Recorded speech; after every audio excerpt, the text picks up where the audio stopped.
Welcome to today's episode of the Group X podcast. I'm your host, Tony Zanardo. And if you haven't yet done so, please jump on over to Facebook and Instagram and show us a like and follow. It all helps spread the word. Today, I'll be talking to Karen Russell, trainer and presenter for Les Mills Asia Pacific and State Group X manager for FLG. We discuss how training modules have evolved over time, instructors and how they're being stretched so thin since COVID, and giving feedback to program directors. So grab your favourite beverage, sit back and enjoy the show.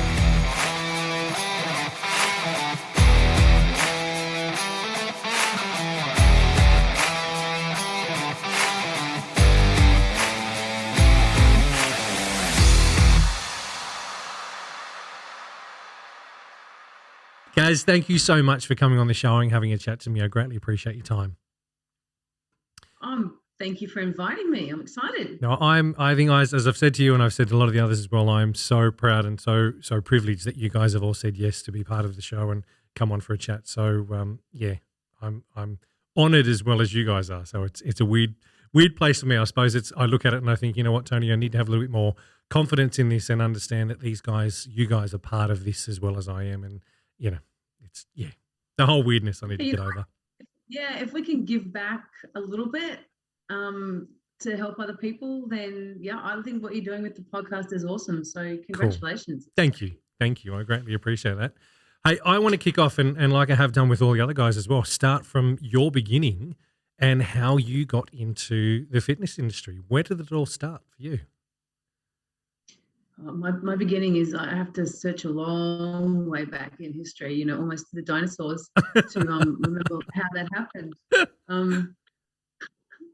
I actually started my career as a PE teacher after doing exercise science degree with PE teaching. So I was a PE teacher for 7 years and maths. There you go. That's my secret hidden talent. I like maths. Yeah. I'm a bit of a nerd. So I did that for 7 years, and while I was at uni, I randomly just started teaching group fitness classes because it was the thing that a few other people were doing. And back then, you just sort of found some music and made up some stuff, and there was really no rules at all, and there was no training, and there was no qualifications, and you just did your stuff, and people followed. We did lots of shuttle runs and all sorts of strange things. And then I guess through that PE teaching stage, I ended up in various places, as you do as a teacher and as a young teacher, and just taught group fitness as a side gig. Yep. And then when I was pregnant with my first baby 25 years ago, I decided that I really didn't want to do that teaching gig anymore. And I was, I guess, lucky enough to be offered the opportunity to be a group fitness manager for an amazing lady at World Gym Toowoomba back in the day called Jackie Bidoff, who was the president of Fitness Australia at some stage, I believe. Oh, wow. Jackie was one of the first people who was approached by Bill Robertson to take up a Les Mills license, and at that stage, there was no Australian-based trainers, and that's sort of how it all began. And then I moved to Brisbane, and just brilliant steamrolled a bit. So I never went back to teaching. Do you miss teaching, as in school teaching? I love teaching, and I love teaching. It was high school kids. I don't think I could actually be a very good primary school teacher. That would kill me a little bit. Yeah. But that the high school teaching background, I guess, naturally led into I like educating people. Yeah. I like teaching people. So adult education and Les Mills training and that opportunity was a really good progression for me because it allowed me to utilize those skills. So I still feel in some way that I'm still a teacher. Yep. I'm just a teacher of different things, I guess. Yeah. So I'm going to say that obviously Body Pump was the first program. Would I be correct in that? Because I think Body Pump was the first program that came to Australia, wasn't it? Yeah. Body Pump was the first program, and it was a really interesting process back then. So it was 1996. Yep. And Bill Robertson, was personally traveling around, and I had to have an interview with him to make sure that I was a suitable applicant to actually go to the very first body pump training in Brisbane with Mike McSweeney. Yeah. So I had to pass the Bill Robertson test Yes. to Yep. make sure that I was, you know, at that stage you had to look the part and you had to be fit, and that was the main two criteria, I think. Yeah. And the rest you'd sort of learn along the way. So yeah, we trained on Body Pump 17. First group of people in Brisbane to train in Body Pump, and I'm pretty sure that Mixed Meaning was making up the rules as we went. Yep. You guys did that bit. Okay, now you're going to do some hill sprints. Okay, you did that bit, and now we're going to do something else. And he just kept throwing stuff at us, and we just keep doing it. Yep. So that was well before any training manual was written, I'm sure. Yeah. Yeah. Who else was in your training module for that one? Because if that was the first one in Aussie, there would have been some legends out there with you.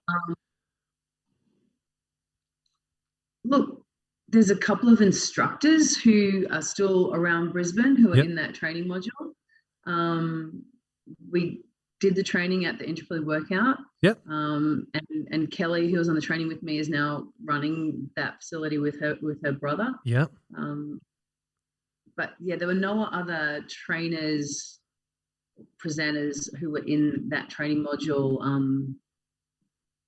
Yeah, it was just me. Yeah. Who sort of, I don't even know how that happened, really. It was just, I don't know, right time, right place. Yeah. Jackie had a conversation. I don't even know. Yep. It was a long time ago. Yeah, I was about to say it's 20-something years ago. It's okay if you don't remember. It's all good. Yeah. No, we're not meant to remember everything. I think that's perfect, though, that back then that you actually had that interview or that chat with Bill to make sure you were okay and you were going to be the right fit to bring that program. I think that's fantastic. Yeah, that was it was a pretty scary part of the process. Oh, yeah. Yep. Yeah. Wow. That was, in a way, harder than actually going to the training because no one had a clue what was going to happen in the training, right? Yeah. But, let alone Mike. Pulled into an interview with this important-looking guy and this brand new thing that was happening, and you had to pass his test, his interview to actually get it to that training. It was like, oh, this is full on. Can you remember much of the training? Only that I'm pretty sure it was made up. Yeah. Yep. Next to the Indooroopilly workout, there is this huge, steep hill, and I have a very distinct memory of doing hill sprints. Yep. Got to make sure your fitness level was there. That's what he was testing. Right. Yeah. How that related to body pump training, I'm not sure. The other thing that really stands out from that initial training is that I had to present the warm-up, and I was the first person that had to present any track, and I had to present the warm-up, and I think I probably got about 20 seconds in, and McSweeney stopped the music and he literally went, "That's shit, start again." And I was like, holy crap. Truth bomb right there. No, Kaz, no. Yeah. So, it could only get better from that point, right? Wow. Oh, that's fantastic. I love that. I love that that's a memory for you as well, to sort of go, I was first up. You would have been nervous as all hell getting up there, and then you've got this dude who's just made you do hill sprints galore and tested you to go, no, that's just, no, stop. It's like the baptism of fire, especially going first, isn't it? That whole, wow. Oh, awesome. Yeah. So how did it progress from there? Give us a little bit more if you can if you remember what it was like. Was it a 1 day? Was it a 2 day course? What was it back then? It was a 2 day. God, I can't remember if we went back for a day 3. I'm sure we went back for day 3. At some point during that initial training journey, I found out I was pregnant. Excellent. So I was still teaching at this stage, right? Yeah. I was still a high school teacher. So I was actually early stages of being pregnant, and looking back at that, going, "Oh my God, I can't believe what you just made me do." And I'm actually pregnant. Yep. By the way. Sort of my next memory is, get back into club, and we launched, and that was a really big deal. And then there was ultimately some sort of conversation about, we're needing trainers. We need people to actually do this thing as an Australian base. Yeah. And I did a workshop with Steve Renata. Okay. And it was sort of like a baptism again. He he took that training, and so I was just sort of shadowing him, I guess. And then next thing I know, Joe Wade and I, because Joey had come over from New Zealand, Yeah. and landed in Brisbane. And so, yeah, Joe Wade and I were suddenly both shadowing and starting to present sections with a lady by the name of Jan, who I don't even know what her background was, but Joey and I sort of took over fairly quickly, and Jan, I don't know what happened to her. Yep. Heard that she was doing some sort of dragon boat racing.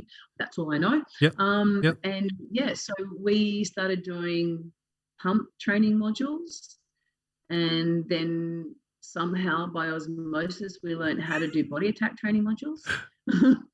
So wow. Oh wow. Yeah. And then I remember at some point we actually went to train the trainer. And that was with Emma Barry, and that was probably, my most significant memory of just doing any training on how to be a trainer. And there was a manual and all that stuff that actually started to get put in place. And, was that in Queensland, or did you head over to NZ to do that? No, we went, it was in Sydney. I think it was in Sydney. Yep. Could have been Sydney or Canberra. The other interesting thing that happened around that whole initial training and explaining is we got invited to the very first quarterly workshop, I guess it was. That was in Newcastle. Oh, wow. And I remember, this massive big stage. I can't even remember the name of the club, but I'm sure Shelley Townsend was there as well. Yep. And, it was back when, high kicks were highly contraindicated, and there were these random people who'd come from New Zealand, this little country, over the ditch somewhere, and they were doing high kicks. And it's like, oh my God, don't they know that that's unsafe? Yep. And that was body attack, of course. Wow. Yeah. I love that. I remember flying in a really light airplane that was scary as all hell. Yep. From Toowoomba Airport to Newcastle Airport. Oh wow! That back then that wouldn't have been what I say proper aircraft. That's those little like Pelican Air or whatever they are. They're tiny little things. Maybe 12 people. Like that. Yep. Wow. Yep. Oh, what an experience! That's brilliant. This is the Group X podcast. So at that quarterly workshop, was that for instructors, or was that for clubs to also come and see what the programs were that were being offered?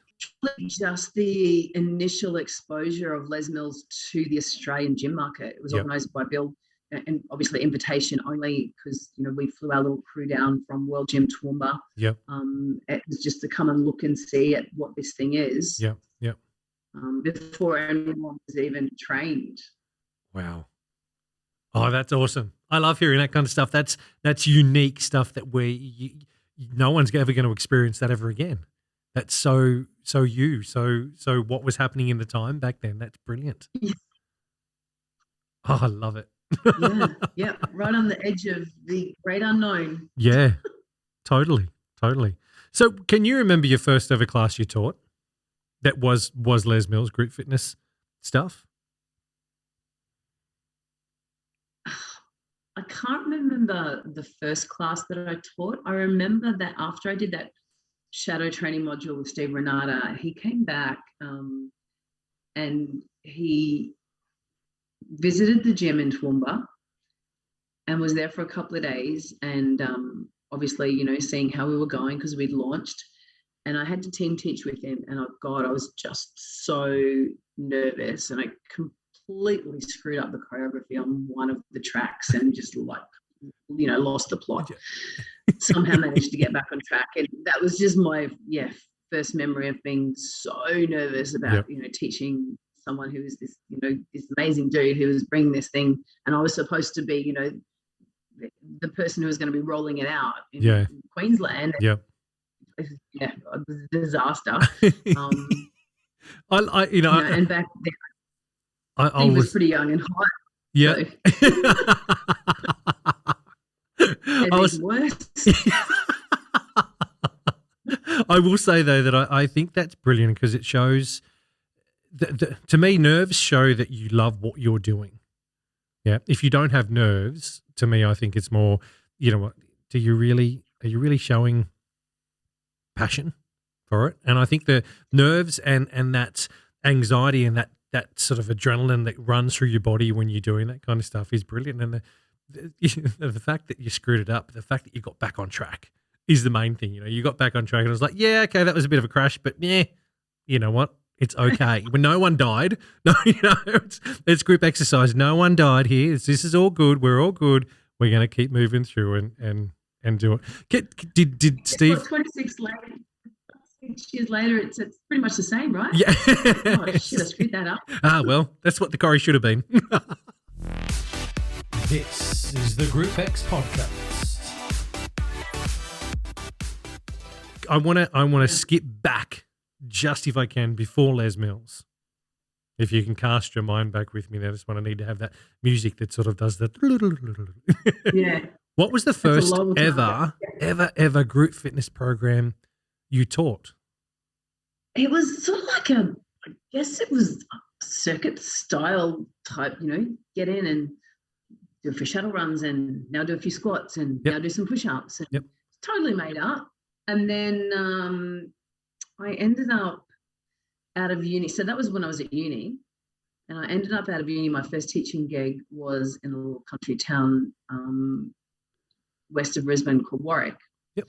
And I was there for a couple of years. And there was a gym that opened up there. And I'd sort of been inspired by a lady in Toowoomba. I grew up with my parents running and my dad mostly running a squash and fitness centre.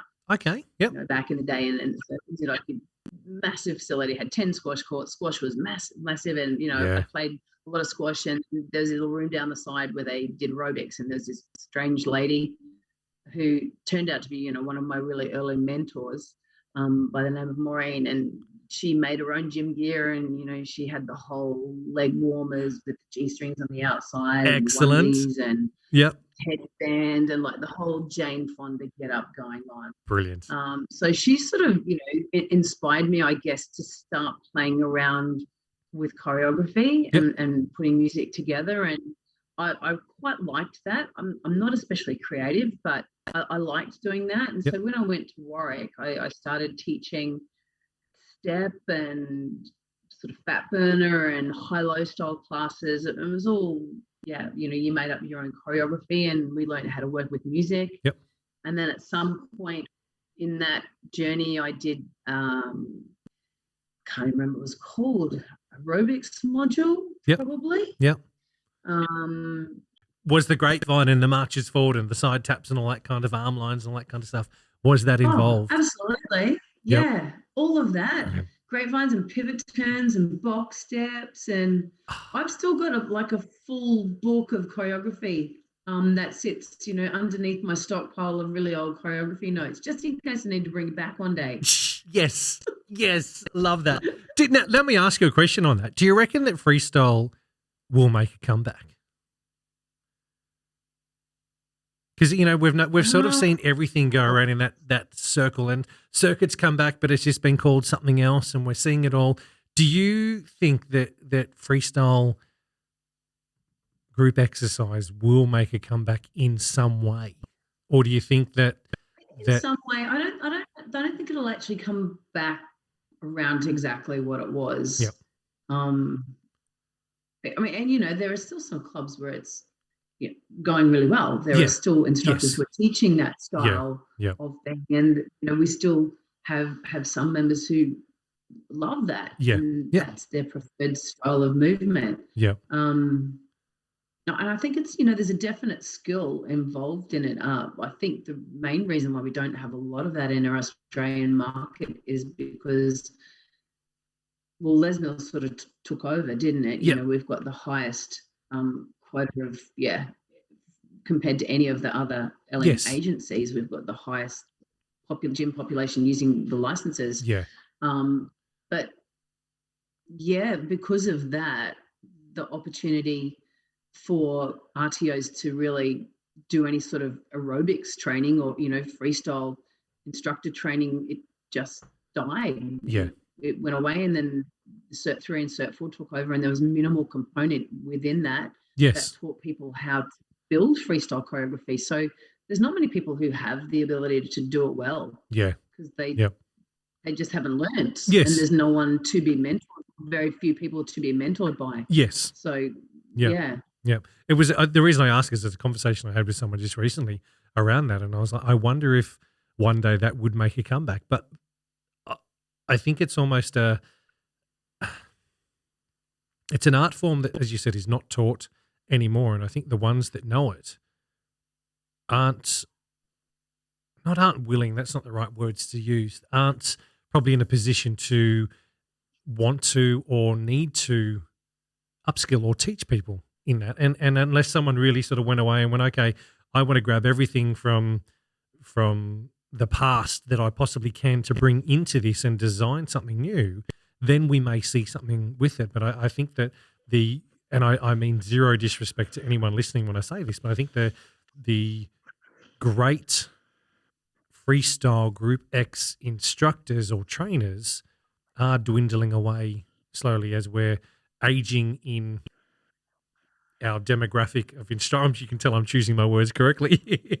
As we're aging as a population for instructors and trainers, that skill set isn't around anymore. The new instructor or the new breed of instructors coming through are being taught the excellent skills by Les Mills on, you know what, here it is. Go out there and do that. There's really no one doing the freestyle stuff. And it was interesting, the conversation we had, because it was just after Filex last week, and it was quite interesting to hear some other people's views on that as well. Even in the space of, Les Mills, if you look at the great Les Mills choreographers, the guys that are leading the products right now, Lisa Osborne, Mark New, Glenn, they've all been doing what they've been doing for a long time, and they came from that old school space.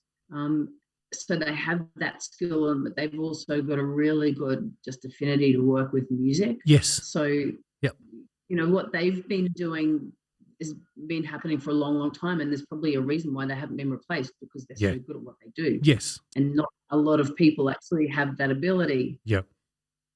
The only thing I'll say is I hope that they are in the background, and they may well be. We just don't know in the environment we're in. I hope they are starting to upskill newbies. When I say newbies, new people, because I would hate to have, I even hate saying this, hate to have something happen to those head program coaches, and then all of a sudden, oh crap, we don't have someone to, okay, we've got to start new. You'd want to be hoping that they are upskilling people underneath them and having people to bring through to sort of go, you know what, there's going to be a time where, I'm going to have to hand the baton on, or baton, or however you say that word, on to someone here. And you know what, can I do this when I'm 70? Do I want to be doing this when I'm 70? No, it's time to pass it on to someone. I think we've thought for the last 10 years that surely Lisa's going to hand the baton on at some point, but she just keeps going, that woman. She's a pocket rocket, that lady. She's a machine. Just keeps going. Yeah. But she's amazing. She said, was it double hip or one hip, and now she's back into to doing CrossFit stuff again. And man, I had a hip replacement last year, and they turned around to me and said, Tone, just don't squat below 90. And I'm like, that's cool. I won't be squatting. And Tone, don't run. I'm like, this rig has never run, right? If I'm running, you better run too, because something's chasing me. Like, get in front of me. Yeah, exactly. But no, there's no reason in this lifetime to run. No, I agree. I get on a bike that pedals nowhere. I'm good with that. Yeah. I don't need breeze in my. No, I was going to say I don't need breeze in my hair, but that's We'll leave that one alone.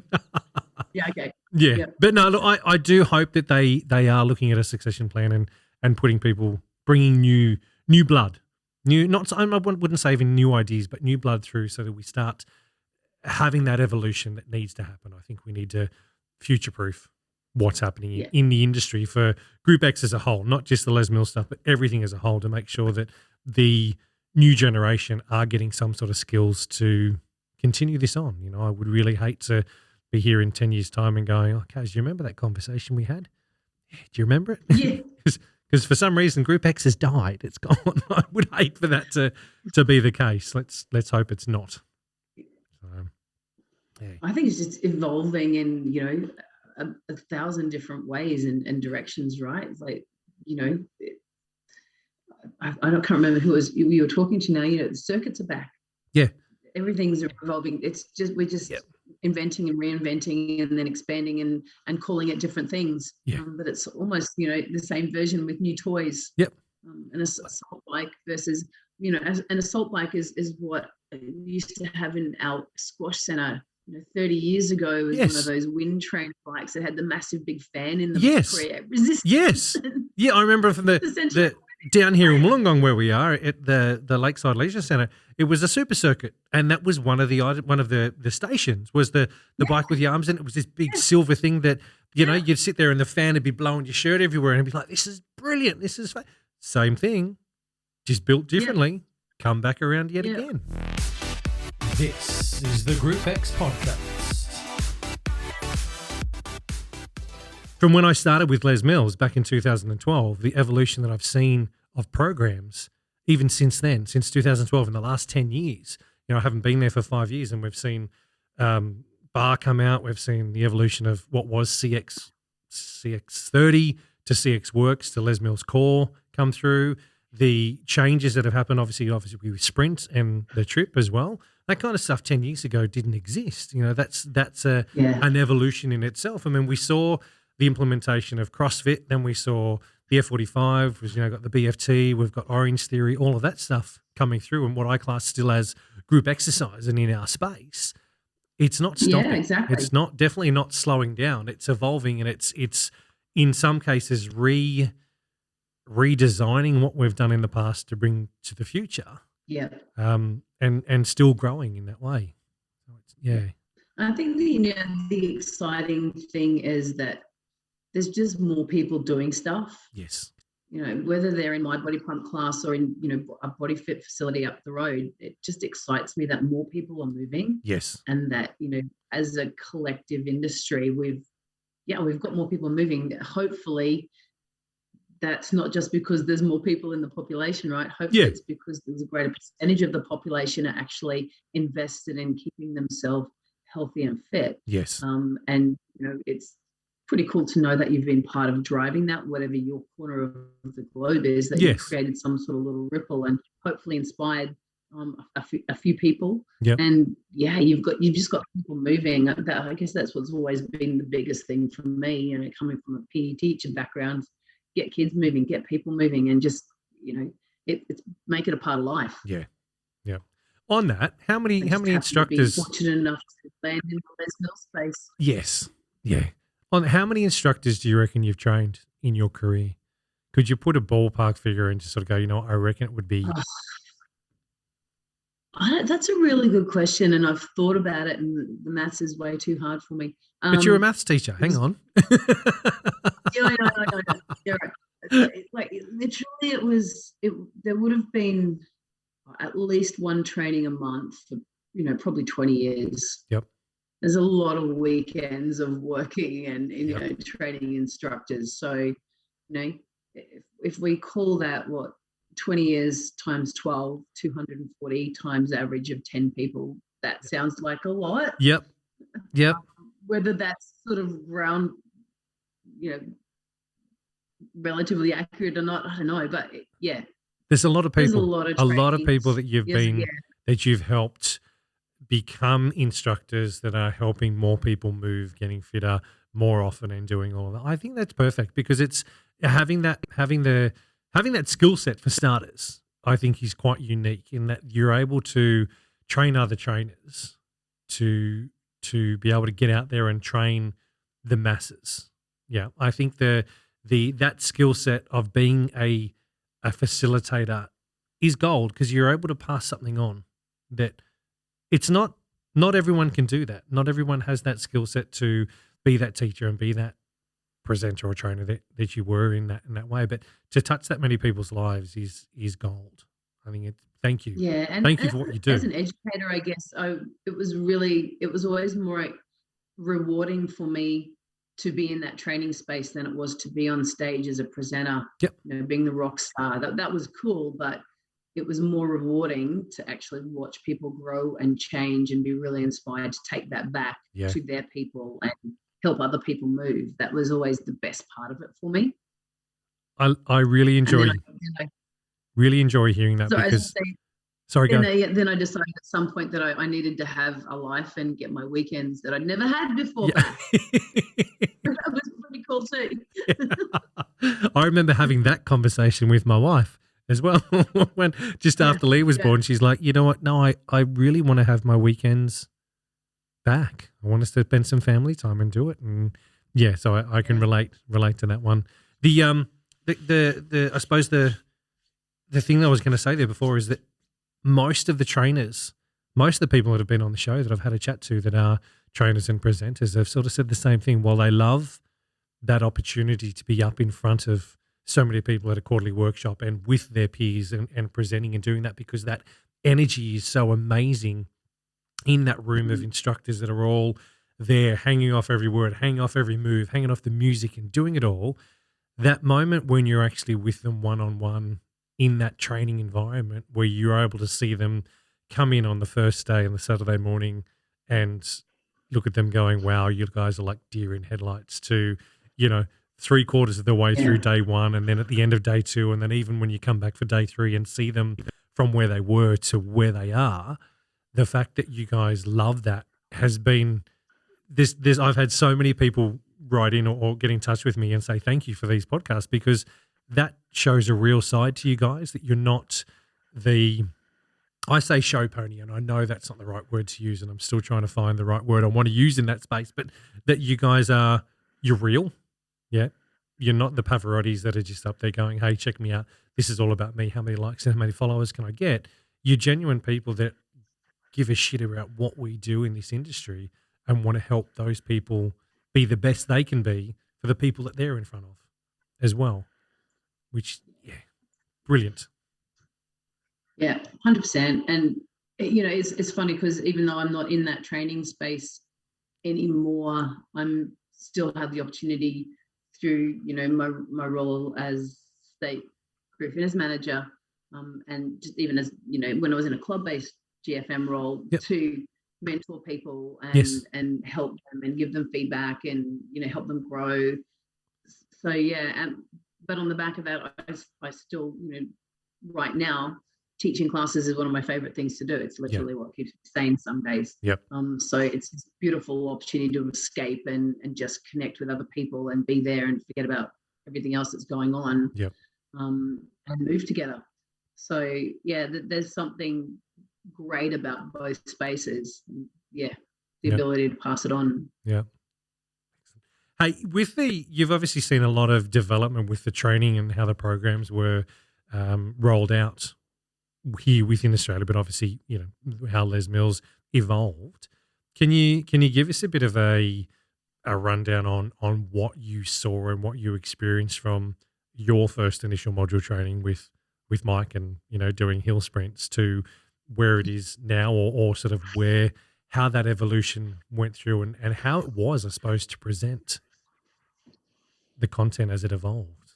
Yeah, well, there was a huge shift from where it started. Obviously, I'm sure there was no manual. And then I remember the trainer that we did with Emma Barry was the first time we actually had a proper training manual to follow, and that kept evolving. And then it probably was, I can't remember what year it would have been, but probably, I don't know, 10 years into being with Les Mills, maybe not quite that long, I was invited to a deep dive in New Zealand, which is essentially was their first real deep dive, literally, into what the training needed to be. And looking at different, I guess, educational tools and the whole science of learning and how people learn and how that should be embedded in different elements within the module training. So that was a really critical turning point, because from that, new manuals were written for various programs, which then became the foundation for, you know, the way all modules were written, all trainings were rolled out. So that was really cool to be part of and sitting in that space. And I felt, you know, very out of my depth, but I guess as an educator, it was pretty exciting to be involved in that as well. So So once that was done I guess. in NZ, did you guys then get the opportunity to come over here and roll that out to the team here? And then obviously the team rolled it out to in module training? Yeah, at some time later, it's a very big, slow-moving vehicle, Yep. really, Yep. from start to finish. So yeah, that did eventuate in new training manuals, and I was involved in a number of train the trainer boot camps when I was HPC for body pump, which just sort of started. I think it was body step first, and then body attack, and then finally body pump. Yep. Which was my longest stint as a HPC. So through all of that, we ran a number of different train the trainers, which again, using some of the LMI content, but having developed some content within LMAP with the different people that were sitting in the training director role. So as different elements coming from different spaces to give our team the best training to be the best facilitators. Yep. To roll out, really world-class training modules. So that was a really, cool thing to be part of. Yeah. Because we were, right at the cutting edge of how the industry was evolving. Yeah. Yeah. That's brilliant. I know that I say that quite often, and I've said that quite often with you, but I love hearing it because it's unique. Yeah. There's not everyone's going to have that experience of being involved in that kind of stuff, and I love being able to share that with people and people hearing that, because it's a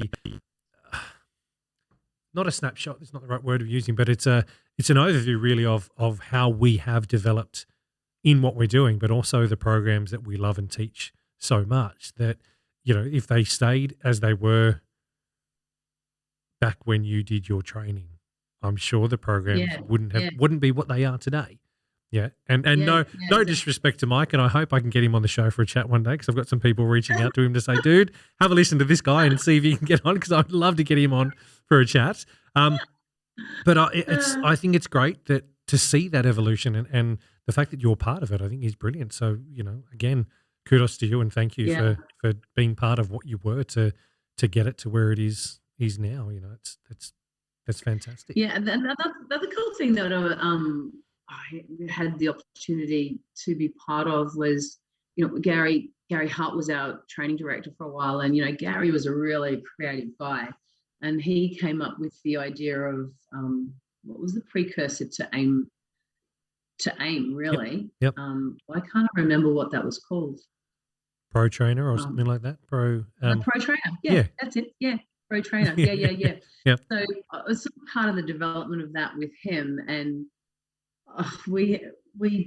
he called me one day and he goes, I'm going to take this to LMI because I think it's a product that they could really use. And it eventually, drove towards, I think they were working on something in the background. So, it rolled out as AIM 1, AIM 2. So yeah, Pro Trainer, Gary and I did a road trip to New Zealand. We went to LMNZ, went to Auckland, and we basically had Susan Renata, we had Emma Barry, we had Mark New, we had Jackie, all the key people. Yeah. All the key people. And we literally took them through this Pro Trainer course. Wow. I look back now and go, what the hell was I thinking? Seriously, Gary, how did you actually convince me to do that? Yep. Because, there's this whole physical testing thing that we did, which was cool. We went down to the park and we did that with everybody. And look, to their credit, they were amazing. I reflect back on that and go, they could have totally told us just to fuck off. Yeah. Yeah. But, they were sort of, they looked like they were openly accepting what we're doing and having a red hot go and listening and, taking it all in. And then, of course, in all of those training modules, you have to present tracks, right? Yep. So we've got these people on stage teaching tracks in the programs that they write the choreography for, and we're giving them feedback on their tracks based on the content of Pro Trainer. That's gold. So I remember distinctly I had to give Mark New feedback on a body step track. I had to give Jackie feedback on a body balance track.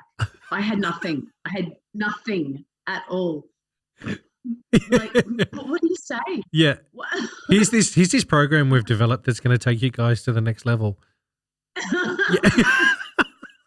Just saying that sentence in itself makes you sort of go, wow, you guys had some cojones in there to actually rock over there and go, hey, we want to develop this stuff. We're going to use you guys as our guinea pigs or for the example of this. But it obviously went somewhere and landed because you be our test dummies. Yeah. I'm sure we can teach you something because we know everything. I'm like, seriously, what the hell? God. One of those moments you think back and go, if I could do one more thing, say no. Say no, Karen. Tell Gary that's not a good idea. I think though that if I'm going to relate that back to group fitness managers for a second, and group fitness managers giving feedback to their instructors, even if they're not trained in the program, you can still give feedback to someone in relation to what you see, and the understanding and concept. Because being that instructor, I was guilty of it. I sometimes put the blinkers on and you just sort of go into autopilot and you do your thing and you're used to doing it that way. And sometimes having that external person look at it to be able to give you feedback, I'll be honest and say the team that you went over there and got them to get up and give their track, you guys could have seen stuff that they might not have seen with what you were looking for in that way. And it was bloody hard to give them feedback and not be able to give Jackie feedback on what she was doing in balance, but still, hey, there's ways of doing, giving that sort of feedback. So I think GFMs take it on board and know that you can still give feedback. I'm not trained in body balance either. Yeah. So I was giving Jackie feedback in a program that I'm not even trained in. Yep. Yeah, it can be done. And I think that's the confidence we should be passing on to these GFMs and going, hey guys, you know what? You can still give feedback even if you're not trained. You just need to think outside your square. And it's not so much technique feedback you need to give them, but feedback on everything they're doing in that. Yeah. This is the Group X podcast. Stop laughing now. Yeah. No, look, I love that because it's also, if that's where the program, Pro Trainer started and the evolution that we've seen from that, that's also from what my understanding is how we got the next group of trainers and presenters coming through, because they needed to go through that to then, obviously the aim 1s, aim 2 and get the tick off for that kind of stuff. So it's nice to know where that sort of foundations came from as well, so that these new trainers or new people, new instructors, I should say, coming through, get that understanding on, what, guys, there's a bit of history here. This is how it was way back. This is how it is now. And this is what we sort of went through to get you guys where you are now, so the next level of trainers can come through. Yeah. And it all came from a really good place. We certainly didn't think that, we were experts. I certainly didn't think that I was, going to be able to make Jackie Mills more amazing than she already was. But we thought that we had a really good thing that instructors internationally could grow and learn and, be more amazing on stage and help other people, move better, essentially. So it was coming from a good place. Yep. Yeah. Hey, I want to ask you a question around presenting. Have you got a memorable moment or a moment that really sticks out in your mind above any other of being at a quarterly workshop or being that you want to share? I mean, if not, it's all good, but I want to know if there's something in your mind where you go, you know what, this moment I'll never ever forget. There's been a lot of pre-COVID amazing, massive Bilex events, super workshops. I was part of some huge super workshops. Back in the day. In Brisbane and in Sydney and in Melbourne. The funny thing, probably what stands out for me, like more than me presenting, is just being on stage with other great presenters. And, there's been some magic moments. I remember clearly some things that, not things that have been said, but just moments in the response from the crowd, from teaching with Lee Smith, teaching with Jacko Misick, just moments of pure gold, and you go, oh my God, where did, and it's none of it's been scripted. It's just come out Just all through the moment. organic. Yeah, it's that stuff, and it's probably remember, why I can't remember a lot of, stuff that comes out of my own, because it's the magic comes when you're not thinking about what you're saying. You're just responding to the music or what's happening in front of you at the time. And it happens and you go, someone write that down for me because I need to know that for later, but you can't actually recreate it. Because it's right there in the moment. So, and even if you tried to say it again, it might not land because it was the moment for that. Yeah, that's exactly right. But so it's the funny thing is, the interesting thing for me is that presenting live like that, whether it's a massive super workshop event or even a smaller quarterly workshop event in a club, that to me is much more real than presenting on a DVD. Because you're just right there with the crowd. So that's always been much more my favorite thing to do. It's like my club classes. I love teaching them because you've got real people in front of you, and you can react to what's happening in the room. In real time. Connection happens. Masterclass filming. You've had the opportunity. How many masterclasses were you on? How many DVDs?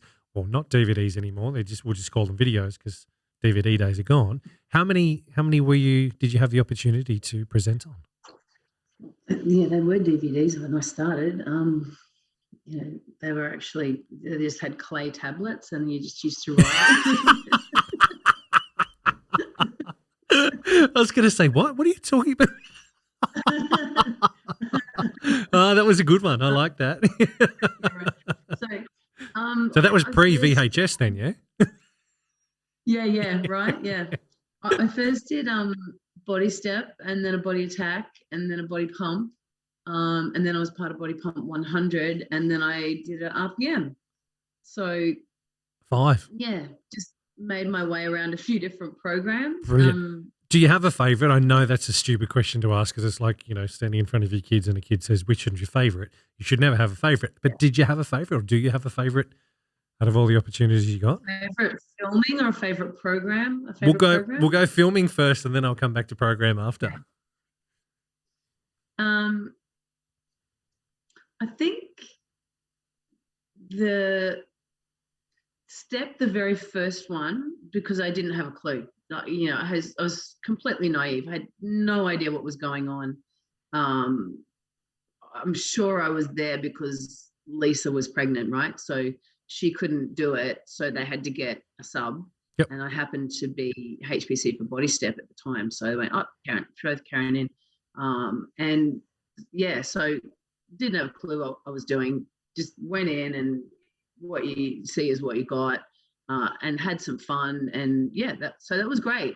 It wasn't really a nerve-wracking experience apart from the actual filming. Like all the lead-up stuff was heaps fun. I remember team teaching with Susan Renata. Oh God, on one day, the funniest thing, and she forgot her belt pack, her belt pack from Mike to go in. And so she just tucked it down the side of her tights.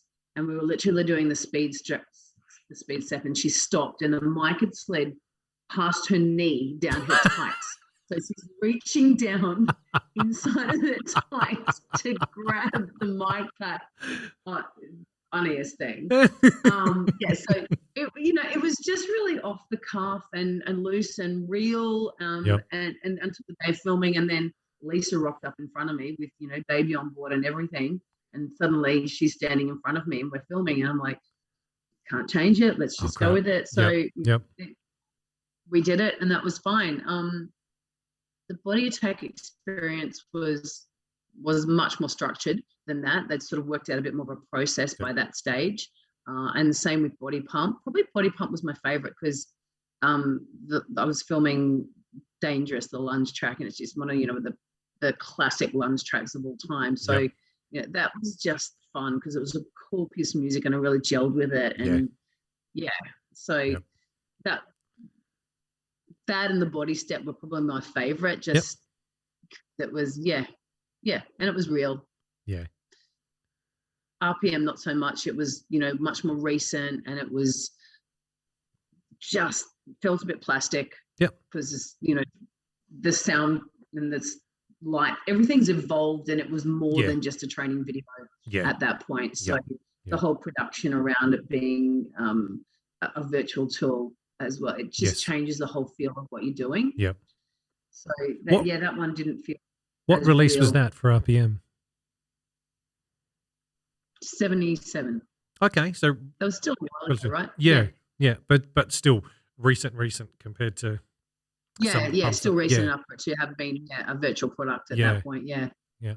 Okay, and let me ask you on that then. What was the main differences between the pump and the step filming to how did you have to present differently for the RPM? Was it targeted, and what you had to say was targeted differently to what you would have said for pump? As in, I know what you say for the programs is different, but I mean how you because it's still a different market. Obviously, we've seen the programs evolve so that they are now for the home market. Yeah.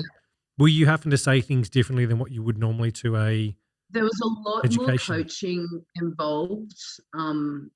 Coaching, I mean, from a mentor coach working with the filming team. Yep. For that, but it was quite a few years later after all of the other filming. So it was just the evolution of the filming process, and I guess having heaps of different presenters heading to New Zealand to be part of that, and I guess making sure that what they wanted, what LMI wanted out of the video was actually what was being delivered by the presenters. So the whole mentoring and coaching process of having feedback after every practice teaching class, it was just much more of a strict process of what you needed to say and how you got feedback and what you had to go away and work on. And the first few times I really don't remember getting very much feedback. Yep. It was just have a practice. That was pretty good. Go and do it again. This is the Group X podcast. So you were also head program coach here in Australia. For what programs were you head program coach in Australia? Started off with Step. Yep. And then moved to Attack. Yep. And then moved to Pump. Okay. I'm not going to ask if you had a favourite out of the three of them. Again, that's like asking your favourite child. But I'm going to say with those three as well, being a head program coach, you would have had to deal with a lot of personalities, a lot of different personalities with the trainer team. And I'm assuming there would have been just a little bit. Some challenges. Let's just say by the time I ended up in the pump space, I was really happy that I was not in charge of Body Step. Yep. And nothing against the team of Body Steppers. I'm sure they would have been fantastic. No. But no, look, I can only imagine knowing what it was like as a group fitness manager in North Sydney back when I started, and a lot of the trainer team were working for me then. I understand without having to say the words exactly what you may have been going through with that, because there are a lot of personalities, a lot of very different personalities, which you need to have a skill set to be able to manage all of them. So I totally appreciate what you're saying there. Yeah. That as well. Yeah. And, by the time I got, to be in the body pump space, everything had evolved a lot as well, right? Yeah. So we had much more structure around what that looked like and what the team expectations were. And there was just much more structure, much more, organization around the whole thing. Yep. So, and I had, I was a HPC for body pump for a long time. I'm going to say, I don't know how many years, might have been close to 10 years. I don't know. It was a long time. Yep. And I just remember, that team was amazing. They were just generally a lot more level-headed than what I heard coming out of the other, what I say, the creative program spaces. Yep. The body pumpers were just a lot more neutral and generally really respectful of each other. Just loved, didn't matter who you presented with. Everyone was awesome. Yep. And we had some really, really good people. And like, I loved that part of, my Les Mills journey, being HPC just because of the people that I got to work with. Yep. Such a cool training group Yeah. and presenter group, and that loved what they did and really didn't come with too many airs and graces. It's completely Yep. authentic in what they did, and we had a great time on stage together. Yeah. Lovely. And it's probably fortunate that I got to take a lot of them through Train the Trainer and select who ended up being in the presenter and the trainer team as well. So had trained and developed a lot of them from the ground up. Yeah. So that was good. Yeah. It was fun. Hey, let me ask you a question. And I know you're not, as you said, you're not a trainer and presenter at the moment. You're not in that position anymore. I'm still presenting a little bit. Oh, you are? Sorry, I totally screwed that up. I thought you'd stepped aside. My apologies. So you're just not in the trainer role at the moment. So you're I'm presenting. not training anymore. Yeah, I'm still presenting, but just for Body Pump. I made a decision at the end of last year that I needed to scale back because my full-time job was just getting so big. So I am still presenting Pump at quarterly workshops. Cool. It doesn't coincide with weddings and other things. Yep. Yeah. Actually, that's when I just realised that was the last time I saw you. Was Mr. and Mrs. Smith's wedding in WA pre-COVID, wasn't it? It was just before COVID really sort of come along and went, we're shutting the world down. That's when, So I just had that moment then. Yeah, there you go. Yeah. Hey, so your role that you've got now, you're with Good Life? With Fitness Lifestyle Group, FLG. So 41 clubs in Queensland, and I'm their state group fitness manager. Brilliant. And how is that? Of all those clubs, is it that in itself is so you've obviously got the skill set, you've got the training background, you've got all that kind of stuff, and you know how to manage people. But that's a lot. That's a lot of clubs. That's a lot of individual group fitness managers or staff that you're. There's a lot of clubs. I have a fabulous team of two regionals that I work with. Yep. Luke and Erica, and we have an amazing team of group fitness managers. And I guess group fitness people are passionate people, so we love what we do, and they're all passionate instructors and love teaching to the members in the various clubs as well. So we've got a great team who generally just want to make group fitness a huge part of the business. Yeah. There's a lot of challenges, with our business as well as all businesses around the world at the moment coming out of the global pandemic. Yeah. So there's a stack of challenges that we're facing as a business and as a group fitness department. But ultimately we just love group fitness, so we keep doing what we can do to create great fitness experiences for people who are coming into our classes. Yeah. And keep that moving along.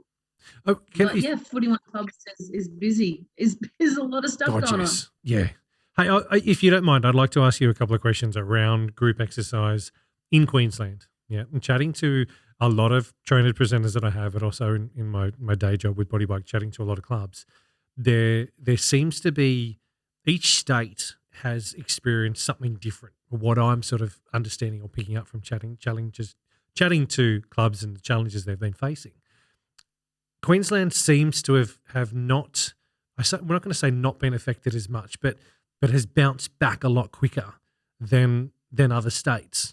I'm seeing clubs in other states close down. Now, not chains, but other independents that are closing down because they've struggled to bounce back after the pandemic and that kind of stuff. But a lot of the clubs that I've spoken to from Queensland have bounced back and seem to be, hey puppies, have bounced back and seem to be back where they were almost pre-pandemic.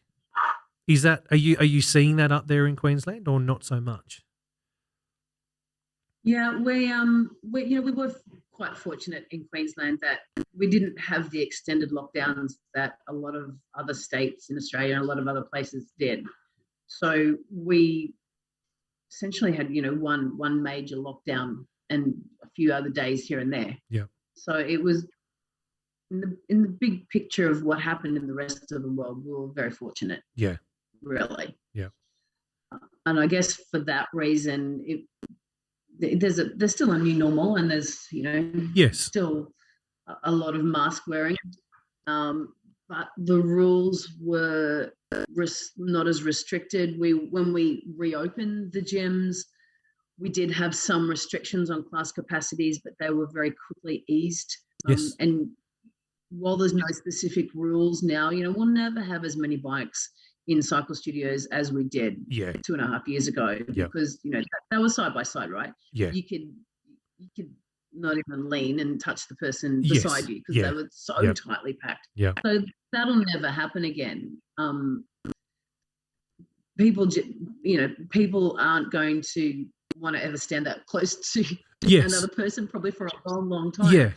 So while we don't have restricted capacity, we'll still have less people that we are able to fit in most of our studios, just because people like a bit more space. And that's okay. Yeah. That might change over time. Yeah. But what we have seen, I guess, is a real resurgence in the market generally. People came back into gyms very quickly. And while it's fluctuated, depending on which COVID wave we've had, the gym closures haven't been extended to sort of stop it completely, apart from that initial break that we had. Yeah. So that's been really fortunate. And then off the back of that, I guess, for whatever reason, there's, and I can't know exactly what's happening in all the other states, but Queensland's having this huge boom of there's new gyms opening down the road every day. Yeah. There's new studios, there's new fit stops, there's new Body Fits, there's World Gym and Fitness Cartel are opening all over the shop. There's so much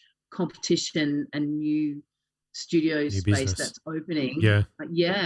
So what we have found is that we can't keep up as a Queensland industry in supplying staff. Yes. Yeah. Staff shortages is a real challenge at the moment, and fitness, of course, and everything else doesn't help that. But the instructor pool that we've got changed significantly coming out of COVID. Some people didn't want to do what they were doing before, and everyone rethought what their life was all about. Yeah. But totally. Yeah, we've also had all these new clubs opening, and Fitness Lifestyle, FLG have opened new clubs as well. So we've been part of that. Yeah. But it just meant our existing instructor base is really thin. Depleted. Yeah. Yeah. So we're just madly finding new instructors and people who want to become an instructor, and sort of pushing them into that training space and finding new ways to do that quickly. Yeah. Because it's a real challenge at the moment. You find someone and hire them for a cover of that particular class, and you turn around a second later and they've picked up a class in that time slot by a gym down the road. Yeah. That's just open. So that's probably one of our biggest challenges at the moment. Yeah. Everyone's open and everyone's doing well, and so well that there's lots of new stuff happening. Yeah. I think the instructor recruitment, especially after the pandemic, has been one of the topics that I've chatted to a lot of people around, and recruiting and retaining those instructors, I think is a big challenge. And I don't know how Fitness Lifestyle Group dealt with it, but I know a lot of the independents that I spoke to, when the pandemic came, especially in New South Wales, and it was here in New South Wales, and we had a fair few more lockdowns, obviously, than Queensland, and then Victoria had, as we know, a truck ton more than anybody else. Instructors were just virtually put on hold and said, hey, we're going to press pause on you. We know you'll come back when the timing's right. But a lot of them didn't feel any love, didn't get anything really from their clubs. They're just like, well, yep, there's nothing I can do about it. You're getting paid by the government. You know what? When we open back up, you'll come back. And there was just that sort of an expectation that they would come back. I think a lot of instructors turned around and were like, well, hang on a second. Why should I come back? Why should I come back to teach to you? What is the compelling reasons you've got? What are you offering me now? And as you said, there's so many more clubs that have opened up. Instructors do have more of an opportunity than ever to go and teach, but a lot of them also turned around and went, well, hang on a second, you know what?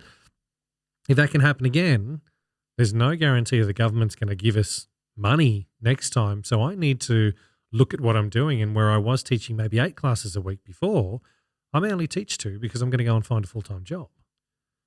I'm going to go and do something very different. And so I think that whole instructor pool, as you're saying, the instructor pool has thinned out a lot, yes, because of new clubs, but also because people have sort of gone, well, hey, hang on a second.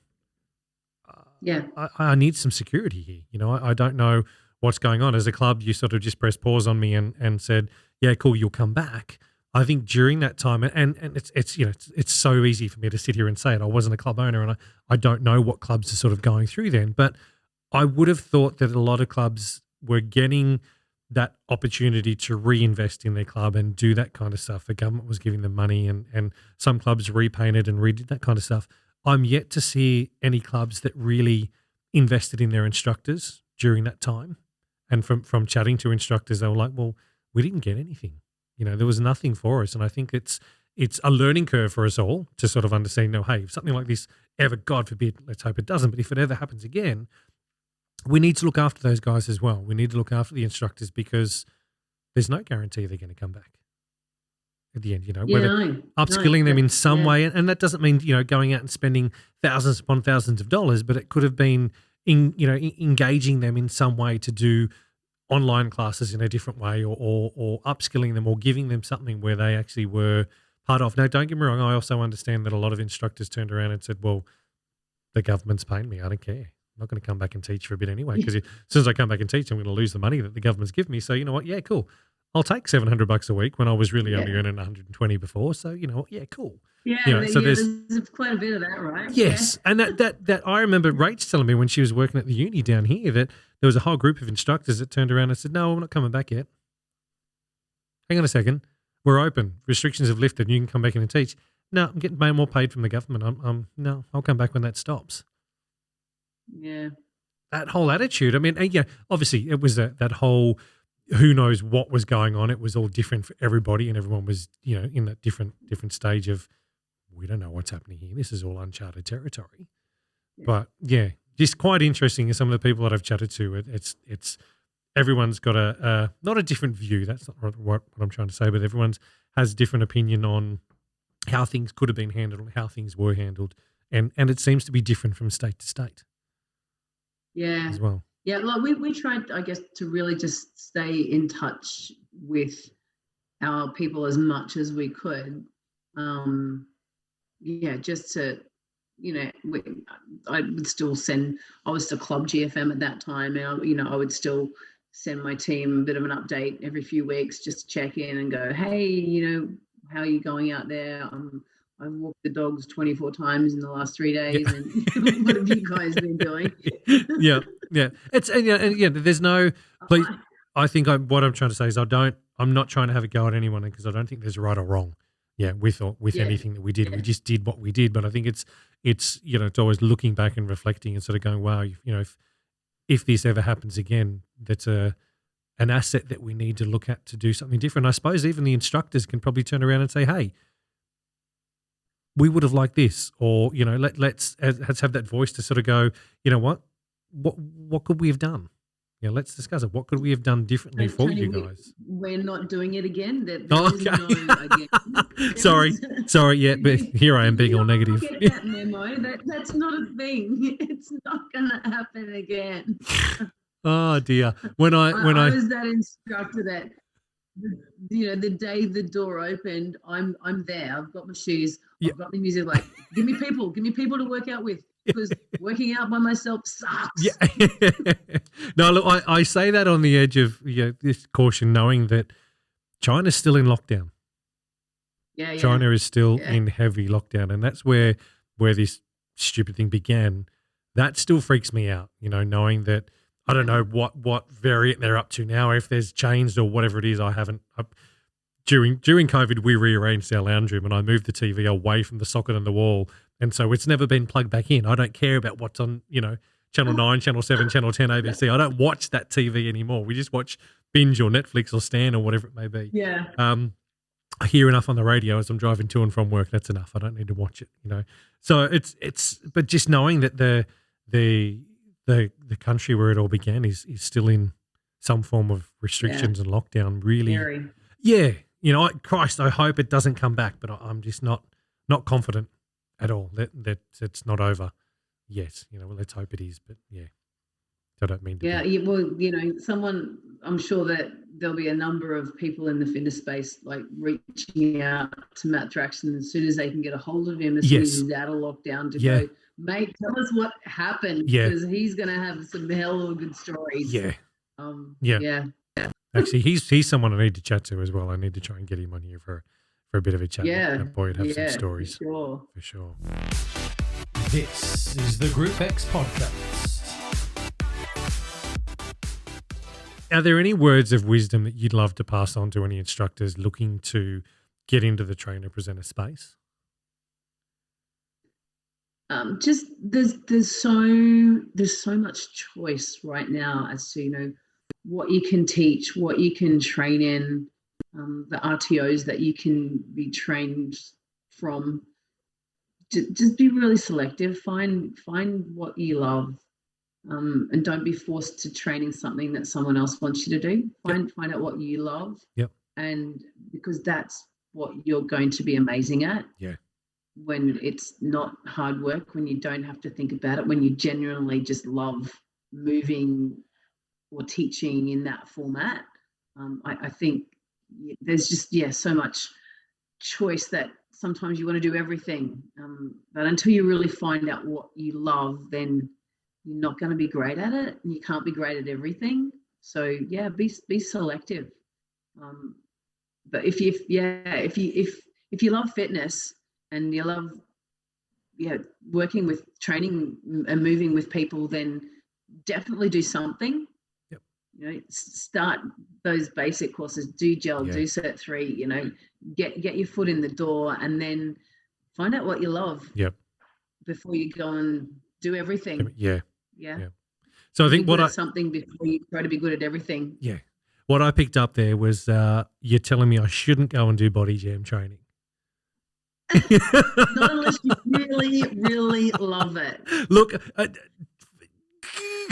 you know what? I've got two left feet, as I've said a couple of times on the show, chatting to people. I've got two left feet, and they both want to go right. So when it comes to dance, I'm the dad bod that does the dad dance, and Leah absolutely loves it and giggles at me, going, "Dad, stop." So that'll be a program I'll never train in. Fun fact about me, I actually did 2 days of body jam training and didn't quite make it back for day 3. Okay. Yep. Look, I have participated in Shabam. When Shabam first came out here in Australia, I was working at Les Mills, and we had a day where the entire office went and we did Shabam. Now, that's when I worked out that my hips don't swing, I don't have rhythm in that way. Got rhythm on a bike, I can bike and sit on a bike and I can pedal and I can be as groovy as everything and make it look like I'm dancing up there, having a rock show. But when it comes to, you know what's really sad is when I was younger, I wanted to do ballroom dancing. Like, there's probably a reason why it never eventuated. Oh, I love it. Kaz, seriously, thank you so much for coming on the show and having a chat with me. I've appreciated your time and getting to know you in a one-on-one environment like this a lot better. So seriously, thank you for being part of it and coming on. Absolute pleasure. Thank you again for inviting me on, and keep doing what you're doing with the pod, because it's just great that there's a voice that's really real about what we love about doing what we do in Group X. So cool. Thank you.